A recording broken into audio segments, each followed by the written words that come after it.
buồn biết mấy.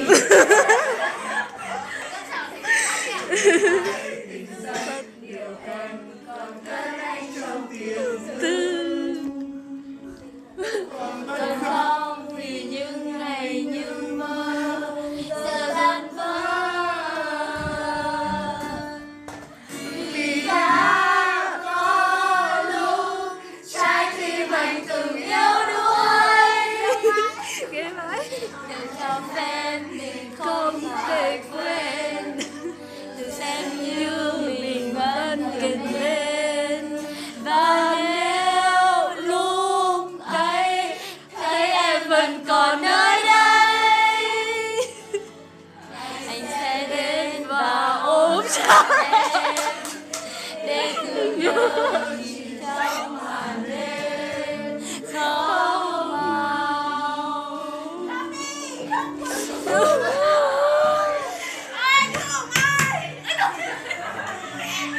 Sao ôi xót xa rơi trên má người,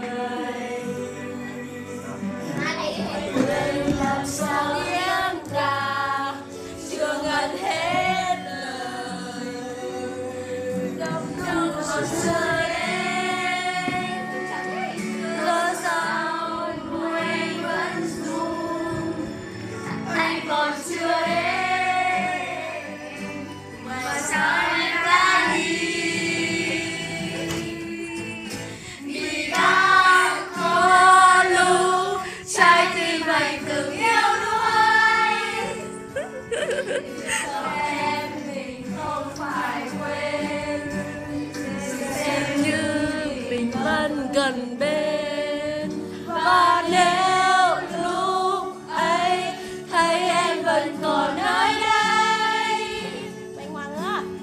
anh sẽ đến và ôm chặt em để nhớ chìm trong màn đêm không màu. Biết nhớ trong anh thành tiếng hát. Anh ấy khóc đi. Anh đi cô đơn bấy lâu của ngày không em. Em vẫn biết có cố gắng cũng chỉ là hư vô thế thôi. Anh sẽ không bao giờ tin rằng anh đã mất em.